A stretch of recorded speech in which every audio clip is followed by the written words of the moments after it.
Boston Marathon bombing suspect Dzhokhar Tsarnaev appeared in court today and pleaded not guilty on all counts to the April 15th bombings. Tsarnaev was charged with multiple felonies, 17 of which could lead to the death penalty.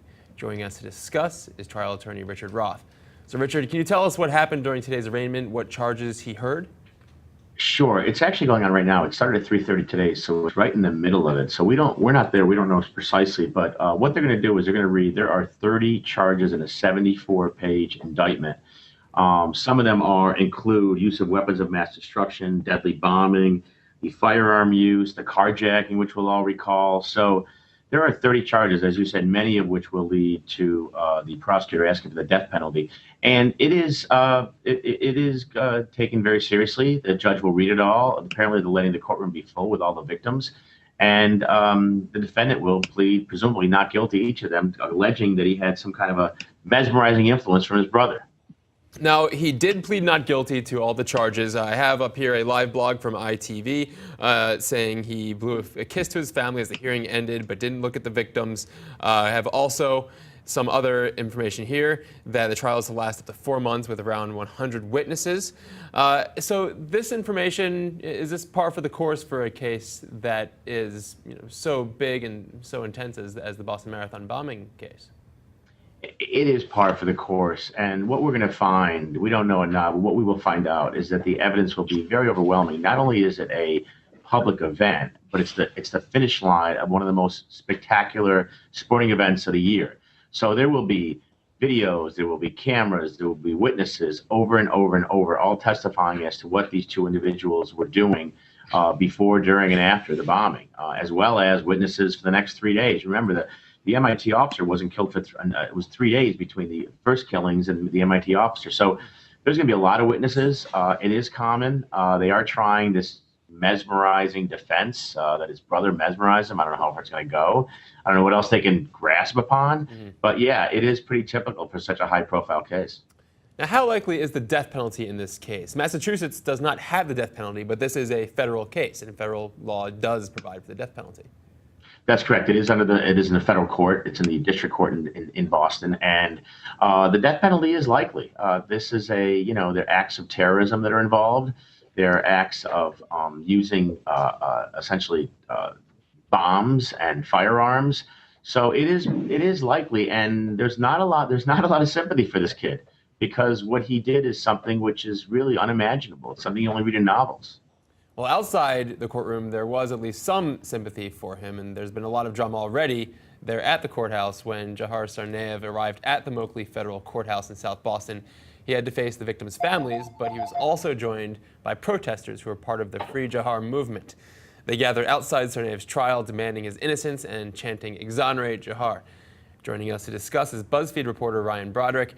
So Ryan, what can you tell us about this Free Dzhokhar movement? Why are they gathered outside the courthouse? Well, the Free Dzhokhar movement is kind of a strange phenomenon that happens a lot in this kind of scenario where a younger person will do something horrific and really ghastly, and a lot of people will be kind of drawn to that, and they'll either, you saw this with Aurora, where it was James Holmes had a fan group, Dzhokhar has a fan group. A lot of people think that it was the government was involved and they're framing him. Right, it's this false flag thing that we're seeing from some of the people. Here are pictures that you put up on BuzzFeed. These were taken, it appears, by David Abel. He is a Boston Globe reporter. They're chanting, "Exonerate, Free Dzhokhar," saying that this is a false flag. He was shouted down by a man saying, "Don't you know people died?" One protester, as you write, came wearing a "Free the Lion" t-shirt. It's all really kind of bizarre, and although of course he's innocent until proven guilty, there is much evidence of his own guilt in this issue.